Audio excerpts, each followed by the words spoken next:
Reading from Srimad Bhagavatam, Canto 11, Chapter 3, verse 36. Naitan mano visati vaguta chakshuratma pranendriyani cha yatanala machchisasva sabdopi bodha kanisesha tayatma moolam ardhoktama yadrutena nisheda siddhi. అగ్ని నుండి పుట్టిన నిప్పురవ్వలు మూల అగ్నిని ప్రభావితం చేయజాలనట్లు మనస్సు కానీ వాక్కు దృష్టి బుద్ధి ప్రాణము ఇంద్రియాలు ఏదైనా పరతత్వాన్ని ఎరుగుటకు సమర్థములు కావు. పరమసత్యమును వాక్కుల్లో ప్రకటింపగలుగుటను వేదములే తోసిపుచ్చును. కనుక వేదములను పరతత్వమును పరిపూర్ణముగా వర్ణింపజాలవు. కానీ పరతత్వం లేనప్పుడు వేదములు అందరి పలు నిషేధములకు ఏమీ అర్థం లేదు. కనుక పరోక్షంగా వేదాలు పరతత్వానికి నిదర్శన చూపుతున్నవి.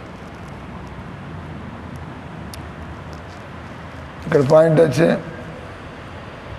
భగవంతుడిని మనం శబ్దాలతో మనం చెప్పలేము. భగవంతుడిని మనం ఈ కళ్ళతో చూడలేము. ఈ కళ్ళకి దివ్య చక్షువులుగా మార్చుకోవాలి. అంటే మన మనస్సు మారితే దృష్టి మారుతుంది.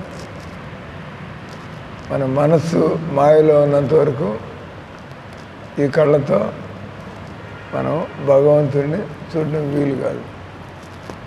పరదా వెనకాల వ్యక్తిని పరదా తీస్తే కానీ కనపడదు. గొంతు వినపడచ్చు, కదలికలు శబ్దం వినపడచ్చు, కానీ పరదా తీస్తే కానీ మనిషి కనపడదు. మాయ పొర తొలగితే కానీ భగవంతుడు కనపడ్డు. భగవంతుడు కనపడితే కానీ మాయ పొర తొలగదు. భగవంతుడు కనపడితే మాయ పోతుంది. మాయ పోతే కానీ భగవంతుడు కనపడితే మాయ వెళ్ళిపోతుంది. మాయ ఉండదు. భగవంతుడు కనపడితే మాయ ఉండలేదు. మాయ పోతే కానీ భగవంతుడు దొరకడు. కాబట్టి మనం సాధన చేయాలి. ఈ మాయ ప్రభావంలో ఎంత తెలివితేటలున్నా, ఎంత ప్రయత్నం చేసినా, ఎంత భక్తి చేసినా కూడా భగవంతుడి దృష్టిని ఆకట్టుకుంటే కానీ ఆ భక్తి పనిచేయదు. మనం కూడా ఇన్నేళ్ళ నుంచి భక్తి చేస్తున్నాం. మాయ ఏమన్నా పోయిందా? ఏం పోనా. ఇప్పుడు కూడా తుస్తు తారజులాగా ఇన్నేళ్ళ భక్తి ఎక్కడికి పోయిందంటే. కానీ మనం భగవంతుడిని పట్టుకుని ఉండగలుగుతున్నాం. కనపడలా. మాయా తొలగలేదు, భగవంతుడు దొరకలేదు. మాయా తొలగలేదు, భగవంతుడు దొరకలేదు. మాయలేను పడలేదు, అటు భగవంతుడు దొరకలేదు. మాయలు పూర్తిగా పడలేదు, అంటే ఏళ్ళాడుతున్నారు అటు పోకుండా. అంటే దానికి రహస్యం ఎప్పుడైతే మనం వైష్ణవులు గురువులు వైష్ణవుల దగ్గర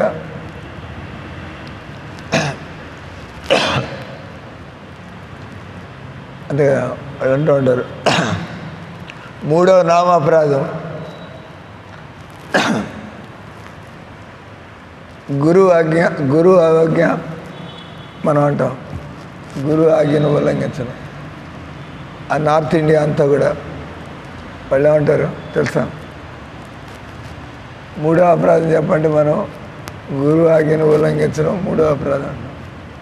నార్త్ ఇండియాలో ఎక్కడికి పోయినా కూడా దాంతోపాటు ఇంకో లైన్ కూడా అంటారు. మొత్తం దో బయట అనేది ఇంకేమంటారు?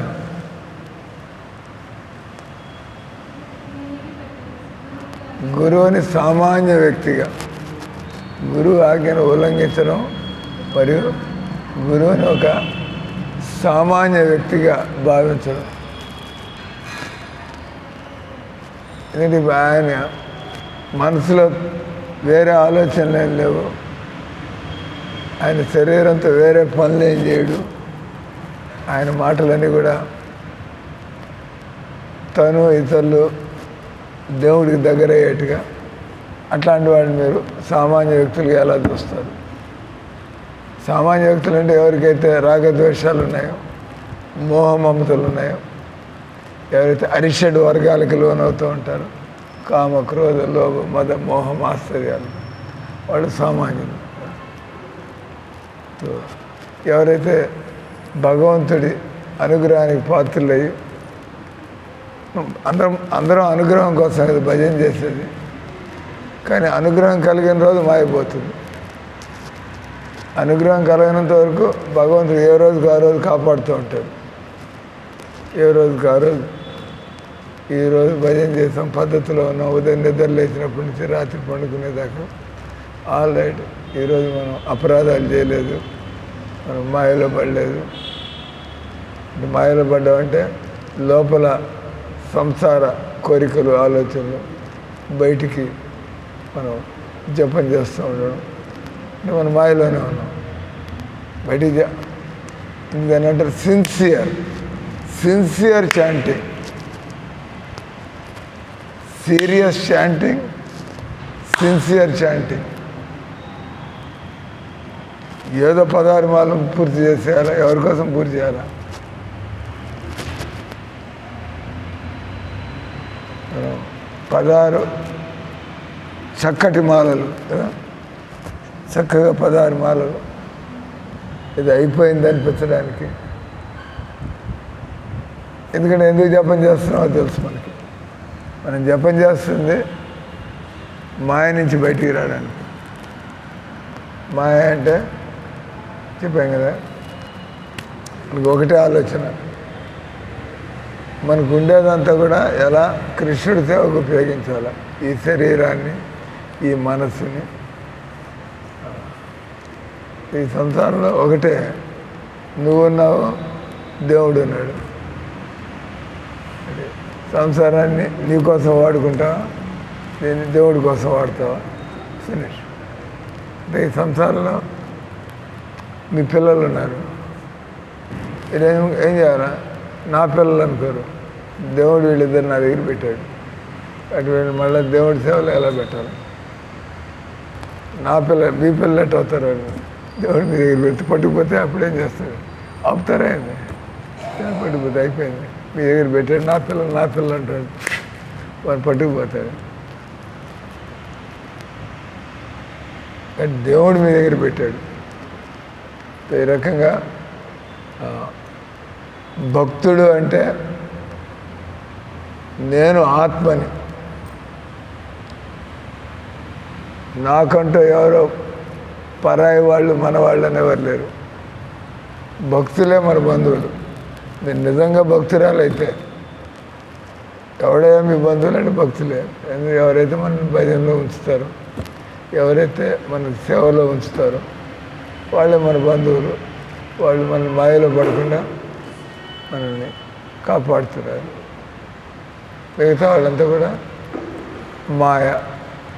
అంతే కదా, మీ అక్క ఎవరిని పడితే వాళ్ళని ఇంట్లో తీసుకొచ్చి డబ్బులు ఇచ్చేది, మీరు వచ్చినప్పుడు ఇస్తుంది, పోయేప్పుడు పట్టుకో 3 గంటలు 2 గంటలు, అంతే కదా, అందరికి ఇస్తుంది. అది మాయ. కాబట్టి మాయ అంటే ఈ శరీరం కాబట్టి వీళ్ళు మన వాళ్ళకి అటు వాళ్ళకి డబ్బులు ఇవ్వాలి. కానీ మనం భక్తులైనప్పుడైతే అప్పుడు కూడా అక్క డబ్బులు ఇస్తుంది. అప్పుడే దేవుడు ఈ ద్వారా నాకు కొంత ముట్ట చెబుతున్నాడు. కానీ దీన్ని దేవుడి సేవలో పెట్టి ఆమెకి లాభం కలిగేట్టుగా ఎట్ట చేయాలి. ఇక్కడ అక్క అనే శబ్దంలో ఆలోచించరు. ఏదో నాకు ఈరోజు ఈమె ద్వారా 3,000 రాసి పెట్టింది మన చేతిలో, దీన్ని ఎట్లా దేవుడి సేవకి ఇచ్చేవాళ్ళకి కూడా వాళ్ళు డైరెక్ట్గా దేవుడికి ఇమ్మంటే మీ అక్క దగ్గరికి వెళ్ళి అడగండి, దేవుడికి 5,000 ఇవ్వాలా డొనేషన్ ఇవ్వంటే నీ ఖర్చుల కంటే ఇస్తారు. నాకు ఆ ఖర్చులకి తీసుకెళ్ళి దేవుడికి అంటే వాళ్ళకి. కాబట్టి ఇక్కడ భక్తి అనగానే నేను ఆత్మని, ఇక్కడ ఉండేటువంటి జడ చేతన అన్నీ కూడా, జడ అంటే వస్తువులు. భక్తులకి వేరే ఆలోచనలు ఉండవు. భక్తులు ఎప్పుడు కూడా దేవుడికి ఎలా ఉపయోగపడుతుంది, దేవుడికి ఎలా ఉపయోగపడుతుంది, ఏది చూసినా కూడా, ఎవరు వచ్చినా కూడా అందుకని ఎవరు వచ్చినా కూడా వాళ్ళు ముసలాళ్ళు కావచ్చు, వయసులో ఉండేవాళ్ళు కావచ్చు. ఎందుకంటే మన శరీరాన్ని చూడాల, ఆత్మను చూస్తున్నాం. కాబట్టి అలాంటి ముసలాయన ఆ వయసు కానీ కూర్చొని మనం కూర్చొని జపం చేసుకోవా, వయసులో ఉండేవాళ్ళు ఉంటారు. ఇప్పుడు కొద్దిగా మీరు ఆ హెల్ప్ అంటే ఎంగేజ్ చేయడం.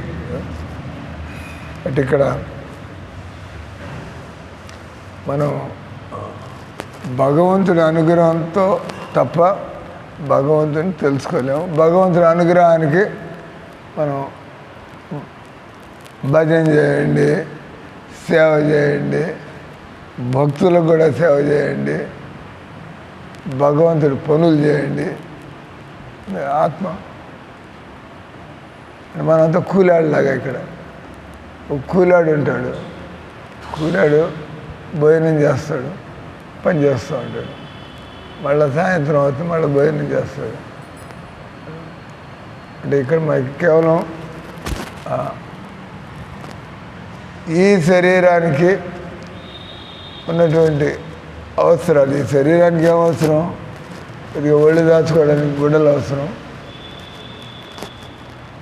ఆకలి బాధ తట్టుకోవడానికి భోజనం అవసరం, పడుకోవడానికి ఒక నీడ.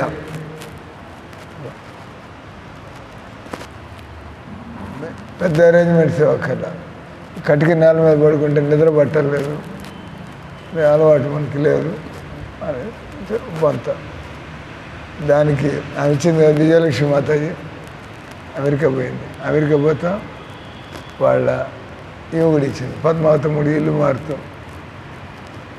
కానీ విజయలక్ష్మి మాతాజీ ఆకులు విజయలక్ష్మి అమెరికా పోతాం.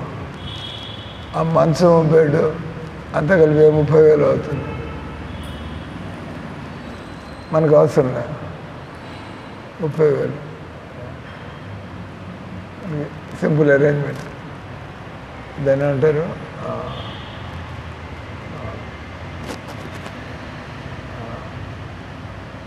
నవారు మంచం. నవారు మంచం వెనకటి కాలంలో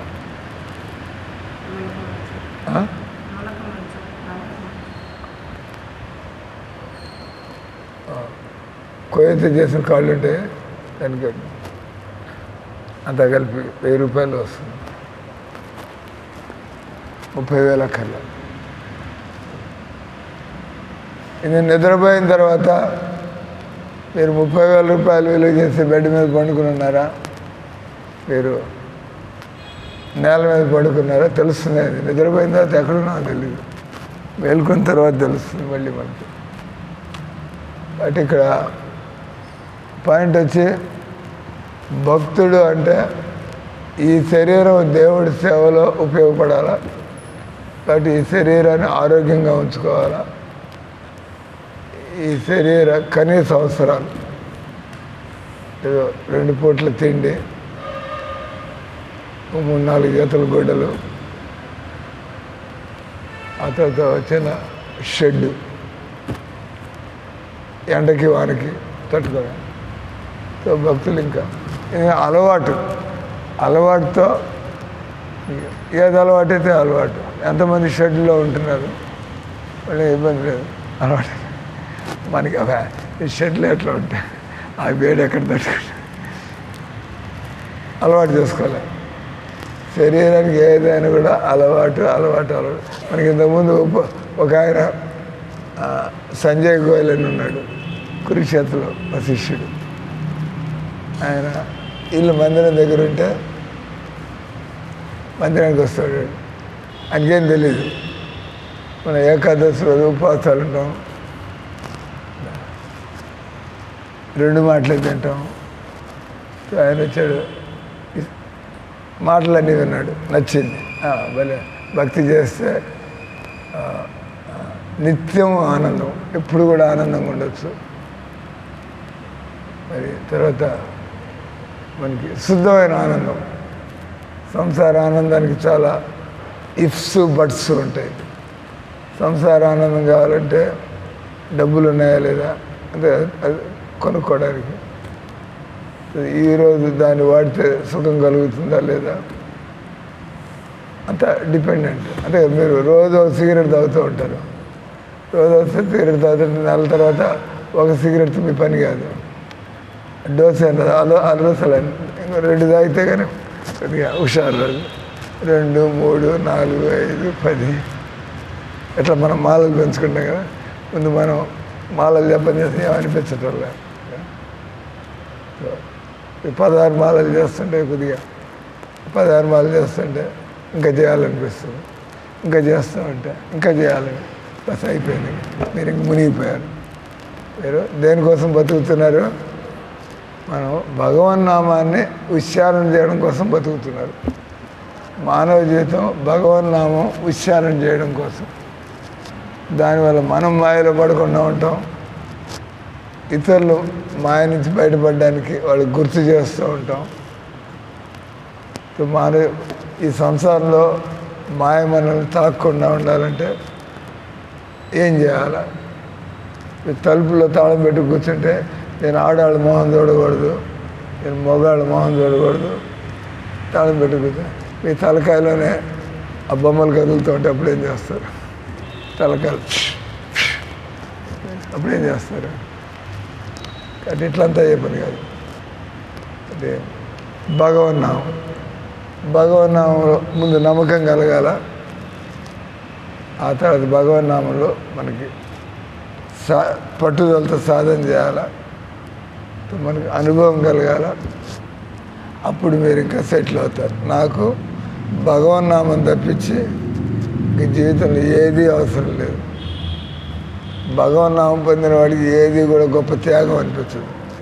ఎందుకంతా ఈ నామంతోనే అంత జరుగుతుంది. నామం మన దగ్గర ఉంటే అన్నీ జరుగుతూ ఉంటాయి. వేరుగా మనం ఏర్పాట్లు చేసుకోవాలి. అంటే నామంతోనే అన్నీ జరుగుతుంది. ఇప్పుడు భక్తుడు మాయ నుంచి బయటపడడానికి అతను ఆందోళన లేకుండా బతకడానికి భగవన్నామం. కాబట్టి భక్తుడు అంటే అతను బతుకున్న నాళ్ళు భగవన్నామం చేస్తాం. ఎప్పుడు అదే మంత్రంలాగా ఉంటుంది, రోజంతా అదే, బతుకంతా అదే హరే కృష్ణ మంత్రం. కానీ అనుభవాలు మారుతూ ఉంటాయి. భగవన్నామం జపం చేస్తూ ఉంటే మొదట్లో మన స్వభావం మారుతుంది. భగవన్నామం జపం చేస్తుంటే మనలో మంచి గుణాలు వస్తున్నాయి. భగవన్నామం జపం చేస్తుంటే మనలో సరళమైనటువంటి జీవితం వస్తుంది. ఇది అవసరం లేదు అవసరం. ఆయన గోపాలకృష్ణ మహారాజు ఆయన చనిపోయే ముందు ఆయన 10 లైన్లు రాసిపోయాడు. ఆయన ఏంది, నా పేరు మీద ఎలాంటి ఆస్తులు లేవు అని చెప్పేస్తున్నాడు. నా పేరు మీద అంటే ఏమి ఆస్తులు, డబ్బులు కానీ బిల్డింగ్లు కానీ. ఎవరైనా శిష్యులుగా ఉండి నా కోసం చేస్తున్నారంటే అంటారు కదా, గురు మహారాజ్ కోసం అది ఇది అని. ఎవరైనా నా కోసం చేస్తున్నారంటే నేను పోతున్నాను కాబట్టి చెబుతున్నా, అదంతా కూడా ఇస్కానికి చెందుతుంది. మొహమాటం లేకుండా రాసి పరిస్తాడు. ఎవడైనా ఇది మా గురువు గారు అది ఇది నాన్ సెన్స్ మాట్లాడుతూ.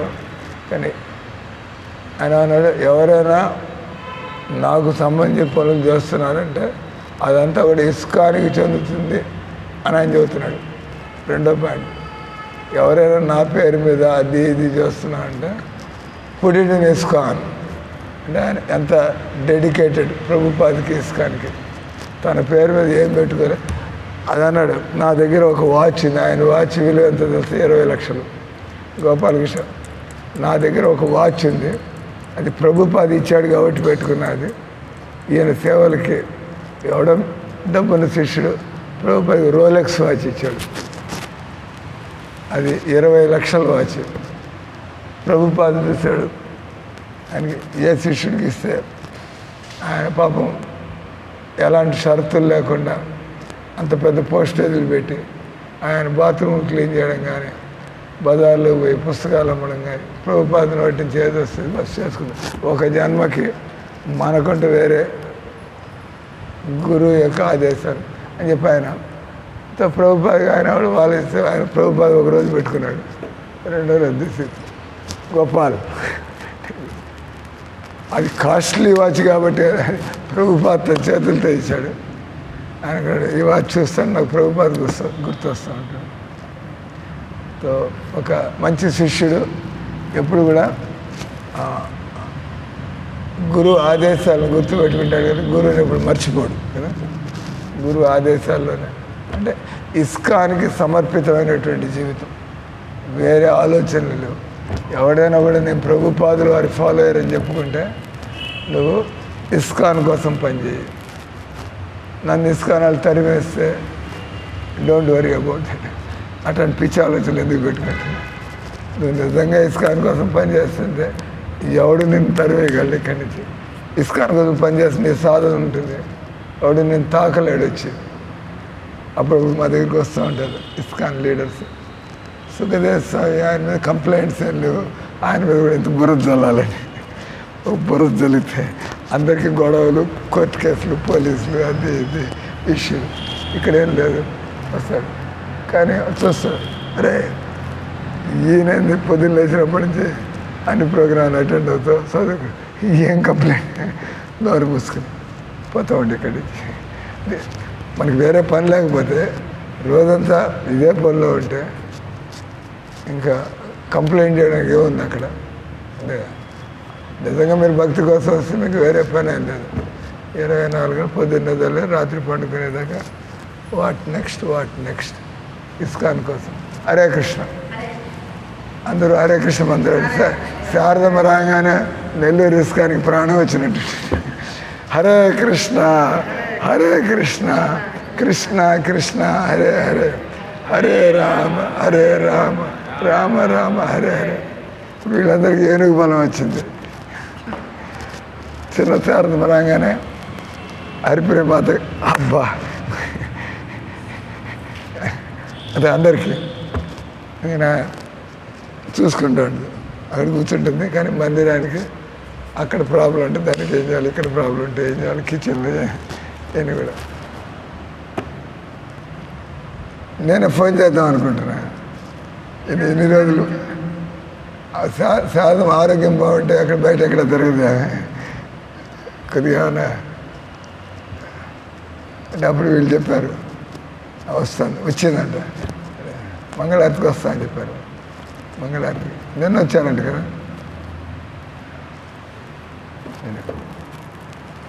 కాబట్టి ఇక్కడ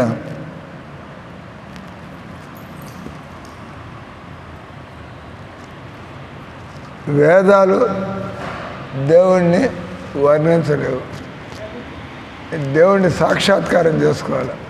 వేదాల్లో వర్ణన ఉంటుంది, దేవుడికి ముసలితనం రాదు, దేవుడికి గడ్డాలు మిసాలు రావు. ఏమర్థం అవుతుంది? మన అనుభవంలో ఈ బుద్ధికి మనకి ఎలా అర్థమవుతుంది? ఎందుకంటే మనకి ఈ బుద్ధి జడ బుద్ధి. నేను అనుకోండి పలానా వ్యక్తికి ముసలితనం రావట్లేదంటే ఒప్పుకుంటారేంది? ఎవరన్నా ఒప్పుకుంటారేంది? అమెరికాలో ఒక ఆయన ముసలితనం రావటం లేదు, నాట్ పాసిబుల్, నాట్ పాసిబుల్. కళ్ళు మూసుకొని చెప్పచ్చు అంతేనా? ఓన్లీ కృష్ణ. మరి ఓన్లీ కృష్ణ అయితే మనకి ఆయన సాక్షాత్కారం అయితే కదా. భగవంతుడి గురించి వింటే మనకేం కనపడ్డు. వింటో వింటో మనసు పవిత్రమైపోతే ఆత్మతో మీరు కృష్ణుని చూడగలరు, ఆత్మతో చూస్తారు. బుద్ధితో చూసేవాడు కాదు కదా కృష్ణుడు, మనసుతో కనిపించేవాడు కాదు. ఇంక కళత గురించి ఇంద్రియాలు, దీంతో అయ్యే పని కాదు అది. కాబట్టి అందుకే మనం ఆత్మను కూడా చూడలేము. ఎంతమంది వేల సంవత్సరాల నుంచి గుండె ఆపరేషన్ చేసి ఒకసారి అడిగారు. పునర్జన్మ పుస్తకం ఉంది కదా, దానిలో ఒక చాప్టర్ ఉంది. ఒక సర్జన్, కెనడాలో ఒక సర్జన్ ఏమన్నాడు, ఆయన గుండెకాయల సర్జన్. ఆయన రోజు కనీసం 10 మంది ఛాతిని కోసి గుండె ఆపరేషన్ చేస్తూ ఉంటాడు. కొంతమంది టేబుల్ మీద చనిపోతారు, కొంతమంది బతుకుతో టక్కని వెళ్ళిపోతారు, కొంతమంది పోయినట్టుంటాడు, బతుకుతాడు. ఆయనకు అర్థం కాల, ఎటు తెలుస్తుంది ఎవడు పోయాడు ఎవడు తెచ్చాడు. ఏం పోతే చచ్చిపోయినట్లు లెక్క మనిషి అని అన్నాడు. మీరు పునర్జన్మ పుస్తకంలో చదవండి. అంటే ఆయన అన్నాడు, ఏదో కనిపించినటువంటిది శరీరాన్ని వదిలిపెట్టినప్పుడు ఈ గుండె ఆగిపోతుంది అని ఒప్పుకున్నాడు. మాకేం తేడా ఏం కనబట్లా, అట్ట గుండె అంటే అయిపోయింది. ఎందుకు ఆగింది? వాట్ హ్యాపెండ్ అంటే ఎందుకంటే ఆత్మ మనకి ఈ కళ్ళతో కనిపించేది కాదు. ఆత్మను చూడాలంటే మీరు సాధనతోనే మీరు ఇంద్రియాలను గెలిచి, మనసుని గెలిచి, బుద్ధిని దాటి, 3వ అధ్యాయం ఆఖరి శ్లోకంలో భగవద్గీత, ఇంద్రియాని పరన్యాహుర్ ఇంద్రియేభ్య పరం మనః మనసస్తు పర బుద్ధి యో బుద్ధి పరసస్తుత. ఆఖరి 2 శ్లోకాలు. ఏవం బుద్ధే పరం బుద్ధ్వా సంస్థవ్య ఆత్మనాత్మన జైశత్రు మహాబాహో కామరూపం దురాసదం. 3వ అధ్యాయంలో 43 శ్లోకాలు ఉన్నాయి. దానిలో 42, 43 శ్లోకాల్లో భగవంతుడు ఈ శరీరానికి పైన ఇంద్రియాలు ఉన్నాయి, ఈ ఇంద్రియాలకు పైన మనస్సు ఉంది, మనస్సుకు పైన బుద్ధి ఉంది, ఆ బుద్ధిని దాటి ఆత్మ ఉంది. అటు ఎన్ని దాటితే కానీ అంటే మనం థియరిటికల్గా తలకాయ వేడి చేసుకుని పుస్తకాలు చదివితే ఆత్మ అర్థం కాదు, పుస్తకాలు చదివితే దేవుడు అర్థం కాదు. ఇది చేయాల్సి ఉంటుంది. టైమే భజన చేయాల్సిందే. హరే కృష్ణ హరే కృష్ణ కృష్ణ కృష్ణ హరే హరే హరే రామ రామ రామ హరే. ఓపికగా, శ్రద్ధగా, పట్టుదలతో మనం మెల్లగా భజనలో ముందుకు పోతూ ఉంటే, ఎందుకంటే శాస్త్రాలు అబద్ధం చేయటంలా, మన గురువులు అబద్ధం చేయటంలా, ఆచార్యులు ఆయనకేం అవసరం, ఆదిశంకరాచార్యులకి అబద్ధం చెప్పాల్సిన అవసరం ఏంది? ఈ సంవత్సరాలు అంటే వ్యాపారస్తులు అబద్ధం చెబుతారు వాడు సంపాదించుకోవడానికి. ఆయన సర్వసంగ పరిత్యాగి, ఆయనకి ఏమక్కర్లే. ఆయన ఏదో చెబుతున్నాడు, మన మంచి కోసం చెబుతున్నాడు. కానీ అందరూ మనల్ని వాడుకోవడానికి, ఎక్స్ప్లాయిట్ చేయడానికి వస్తారు. కాబట్టి మనం గురువులను కూడా నమ్మే స్థితిలో ఉన్నాం.